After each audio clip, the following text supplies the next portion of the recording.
Canada's carbon emissions are less than 2% of the world's. If every Canadian were to give up their cars and shut their electricity off, it would make no difference compared to what China and other big powerhouses are. So why are you content putting Canadians into energy poverty when it doesn't even solve a global problem?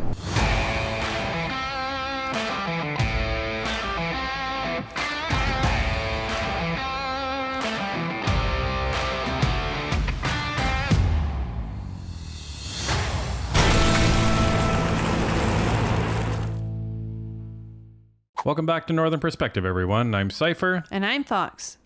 As many of you may know, this weekend is the Conservative Convention, where party members from all over the country congregate to talk politics, decide on what policies the party should be focusing on, and lay out a plan to execute for the next election. However, today they ended up with an unexpected visitor out front. That's right. Former Greenpeace activist and now Liberal Minister of the Environment, Stephen Guilbeault, decided he would crash the convention and hold a press conference out front. And we're pretty sure it didn't go the way he had hoped. Help us keep this channel growing strong by hitting that like button to help push this out to more viewers. Subscribe to the channel so you're notified of our next video. If you'd like to support the channel, please give us a super thanks by clicking the button right below the video, or buy us a coffee via the Buy Us a Coffee link in the description.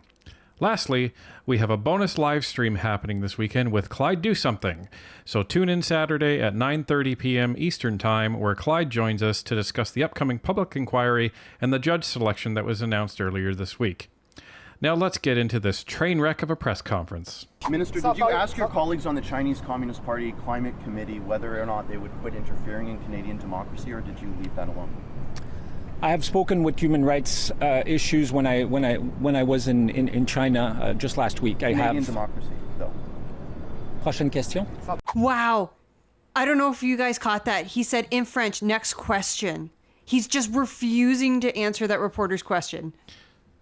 And it's an important question. So we're showing you typically only the English portions of this press conference. This is in Quebec. But what you didn't see is he gave a little speech earlier where he was essentially criticizing the Conservatives and Pierre Poilievre for sabotaging climate change and rolling us back, and doesn't believe that his approach is going to make any progress in fighting climate change and all of this other BS. So he came out to say what he wanted to say. First question had nothing to do with what his statement was. And it was a good question. It was, hey, you're over there in China with this alleged Chinese environmental committee, who essentially the equivalent of the vice president of China is on. So did you happen to mention to your buddies over there to stop interfering in Canadian democracy? And Guilbeault starts talking about, oh, well, I talked about human rights. The reporter followed up saying, no, Canadian democracy. And his response in French, as Fox caught, was, next question. Like, not only does he look like he crawled out of a dumpster. Nothing like the first cup of dumpster juice in the morning. The first answer he had to the first question is dumpster worthy as well. Like, that was terrible. It makes him look like a complete collaborator with China. Oh, it made it look so dirty. Like, I'm not talking about the threat to Canadian democracy and our way of life. I'm talking about our mythical climate action plan that we charge Canadians money for. Wow. Why come here? To turn things around for the government. The government is running behind in the polls. The Tories are out fundraising at the Liberal Party of Canada. What are you guys going to do to turn things around? Are you worried? And is being here a kind of a sign of desperation? We're here because, contrary to convention that we have in Canada, during our own convention last spring, we invited all political parties to come as observers. This was denied to us here. In fact, it was denied to all political parties, not just the Liberals. And as you know, even some media were denied access to coming here. So I think that's why we're here. Because are you worried? Are you worried about the Conservatives? No. He sure as hell looks worried. Holy crap. He looks terrified. I would be if I was him. The Conservatives are decimating the Liberals in the polls. The recent poll, was it from Abacus? Yeah, 14 points. The Conservatives are leading the Liberals by 14 points. And Abacus is a Liberal-friendly poll. And there was another poll done recently about which is the preferred prime minister. The only leader that surpassed the none of them would be good prime ministers was Pierre Poilievre. And he surpassed it by, I think it was like 6 points. Right. So the funny thing about this is that if you combine Trudeau and Singh, that equals Pierre, which, you know, I guess is fitting because neither of them could win the country outright by themselves, so they had to join forces. But Very true. this is a huge lead over Trudeau and over Singh. And over the none of them is a good option. Yeah, and over the none of them. And 11% are up for grabs. So there's potentially more in there. The Liberals should be very concerned. And, you know, he's acting like, you know, he wasn't invited to the cool kid on the block's birthday party. Sorry, not you, Homer. Why not? It's like, well, we weren't invited. We invited them to our... Why would you? Why would you invite other parties to a convention where you're discussing your strategy for the next election? Why would you do that? Right. I mean, the Conservatives are so far ahead. Why would they invite the Liberals and give them inside secrets and, you know, give them a leg up potentially in the polls or in the election? That's just asinine. And not even that. It's a very good statement to make in that nobody wants you around. Like nobody. Right? The Conservatives are in a comfortable lead, but they're not comfortable, which is the good thing.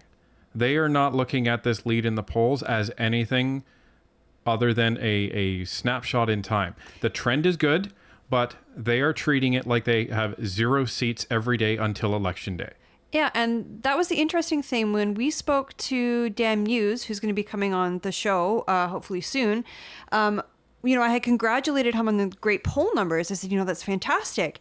And he thanked me and he said, you know, but there's still more work to do. We're not going to stop working until we win the election, pretty much. Yeah, and that's what he was saying. Every single Conservative is dialed in that it doesn't matter what the polls say.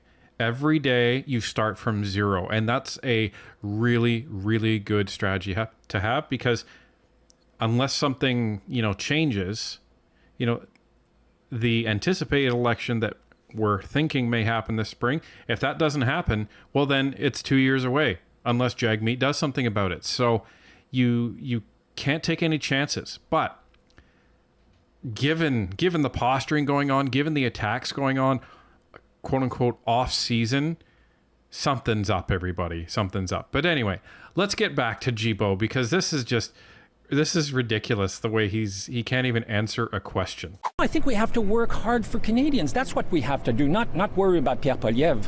Canada's carbon emissions are less than 2% of the world's. If every Canadian were to give up their cars and shut their electricity off, it would make no difference compared to what China and other big powerhouses are. So why are you content putting Canadians into energy poverty when it doesn't even solve a global problem? I swear this guy watches our show. Yeah, that's what you've been saying this whole time. Yeah, I've made that point repeatedly for those of you that have been following us. I've made that point repeatedly on the show. I swear this reporter watches us. Or you need to buy a lotto ticket because you can predict the future. Or maybe this is just a common sense question. Because really, we make up 1.6% of the world's carbon emissions. And this guy laid it out. If Canadians gave away their cars and shut off their electricity, it would make literally no difference. So it's a great question. Why are you basically putting Canadians into poverty to try to address a problem that will have no effect on the world? Because China will make that gap up in 1 year. So what's your answer?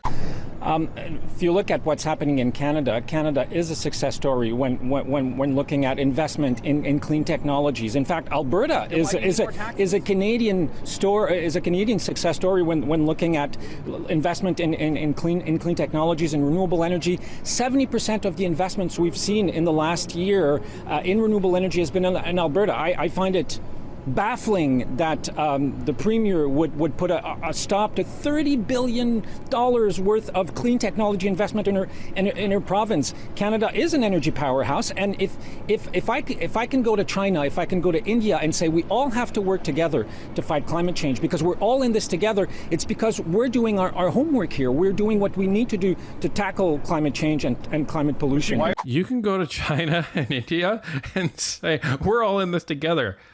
And you can say that till you're blue in the face. You know what they're going to say?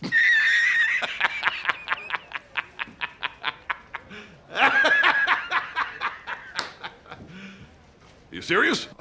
That's what they're going to say. And you panicked. You panicked during that answer. How are you not ready for that question? As the environment minister, how are you not ready for that? Because this is the thing I've noticed with the Liberals. Whenever they give a presser, and this one is a particularly impromptu presser, they think that people are going to show up and only talk about what they're there to talk about. They have no concept that reporters are going to ask questions about what is getting clicks right now in the media. They're going to ask questions about what's hot, what Canadians are concerned about, not necessarily what you're there to talk about. So you need to be ready to talk about everything. Well, and here's the thing. He's not the only Liberal that went down there. And, you know, we'll probably get to that in subsequent videos. But if you're going to do that, if you're going to crash somebody else's convention like that, understand that these reporters have already been there with the Conservatives for a couple days because the convention started yesterday. So these reporters have already been talking to Conservatives, have already been getting some of the talking points from them. And so they're taking those talking points and throwing them back at the Liberals that have just decided to show up just to see what they have. And the thing is the theme of the Conservative Convention is common sense. That's what it's called, the Common Sense Conservative Convention. So Conservatives right now are asking very down-to-earth, simple, common-sense questions to challenge the ridiculous Liberal policies that are putting Canadians into poverty. So if you're going down there as a Liberal, you're going to get some really tough questions. And he doesn't know what to do with it. He really doesn't. He starts speaking such, well, we're a leader in energy and 70. Dude, what does that all matter if nobody in Canada can afford anything? Or worse, he'll just say, prochaine question. Yeah, next question. So I think what we understand that some Canadians are having a hard time right now, and we certainly get that, which is why we've introduced measures such as dental care, child care to help Canadians who are struggling. We understand that with the rise of inflation, of interest rate, it is difficult for Canadians. But the solution is not to go back on everything we've been doing, is not to cut back support for Canadians. It's to continue being there for them and working with them to make it through these tough times. And we're confident that we will. We believe that we will be in a better position in the coming months. In fact, we've seen how many jobs have been created in the last quarter in Canada. So they are good signs, but we need to keep working hard to ensure that with Canadians we make it through this tough patch. This is a guy who is just panicking. You can hear it in his voice and you can see it in his body language. He is very, very worried, not just about this press conference. He's worried about the Liberal Party. He should be. He should be worried about his seat. And it's funny because one of the earlier questions, I think it was the first question, like it was kind of in the background. You couldn't really hear it. Is this desperate? Is this a sign of desperation that you've come down to the Conservative Convention to try and kind of disrupt it, to steal some of the spotlight? Oh, absolutely it is. Do you know what this reminds me of? And you see this on TV. I've never ever seen this in real life, but it's like that you know, when somebody's getting married and like the crazy ex comes and stops the wedding proceedings and confesses their dying love for either the bride or the groom. And that's what this reminds me of. Like Guilbeault is that crazy ex-lover who is just trying to hang on, but he's already lost. Yeah, and you can see and hear the desperation in his body language, in his voice. This is a train wreck. How difficult is it to attack your opponent? How difficult is it to attack Shep Poliev when you're down in the polls? There's open dissent in your caucus. Some people are calling for the prime minister's head. So how difficult does that make your job? Frankly, it's very easy to attack Pierre Poilievre on the environment. Someone who claims to be a political leader in 2023 who does not even believe in climate change, who does not believe that we should be doing anything about climate change, who accused me of being the source of some of the forest fires we've seen. I suppose that environmentalists are also responsible for tropical storms that we're seeing. You know that for the first time in history this year, we're having Category 5 hurricanes in all 7 water basins of the world. We've never seen that. I suppose that environmentalists are responsible for that as well. The floodings in Nova Scotia, is it environmentalists' fault? Ice storms. I mean, it's really easy to attack Pierre Poilievre. He yet again yesterday he falsely claimed that Ottawa is working to take away Quebecers' money to send it to Ottawa on carbon pricing. This is false. The Quebec government has its own system. They've had their own system for years, and Ottawa allowed them to keep their system because it's a very robust system. I actually worked on that system when I was in the environmental movement here in Quebec. So false claims, denying science. I mean, we've played in that movie before. Okay, so there's a lot there. It's easy to attack Pierre Poilievre because he denies climate change. Nobody denies climate change. I think that some people like us just don't believe that it's as extreme as you guys are making it out to be. And again, that doesn't even matter. As we've said, goes back to that reporter's very common sense question earlier. Even if, and this is what I've been saying, even if you grant the argument that fine, people are responsible for as much as you say they are. Fine. Going by your metrics, going by the science. Guilbeault saying, doesn't believe in the science. Going by your science, 1.6%, Guilbeault, and you wouldn't even answer the question. So don't even. You can't even begin to attack somebody else's views on the environment when you can't even defend your own. It doesn't work like that. The burden of proof is on you, and you're not even answering the question. Mr. Guilbeault, why do you attack Canadian natural resources when you are participating in the Communist Party of China Climate Forum and refuse to confront them on their practices, like the billion they are investing into coal-fired electricity? And that's the magical question, everybody. You keep attacking Canadians that are just trying to heat their homes, that are just trying to go to work, that are trying to earn a living, and you do nothing and you say nothing when you participate in this tyrannical dictatorship committee where China is spending billions and billions of dollars building new coal plants almost weekly, it seems. You do nothing. You say nothing. Again, they have a 20 times greater carbon footprint than Canada. Next year, it'll be 22 times. Next year, it'll be 24 times. But this guy has nothing to say to them. It's because this climate change ideology, it's like a religion. You know, Trudeau's the Pope, and he's trying to save the rest of us from ourselves, right? But it's okay for him to fly around in a private jet because he's the Pope. He can just, bless himself and absolve himself of his sins. But there's rules for the rest of us, right? Well, there was also a report that came out that one of the reasons and conditions that Guilbeault was allowed to go over there is if he didn't come out too aggressively to China to talk about their stance on the environment. And that was a demand made by China.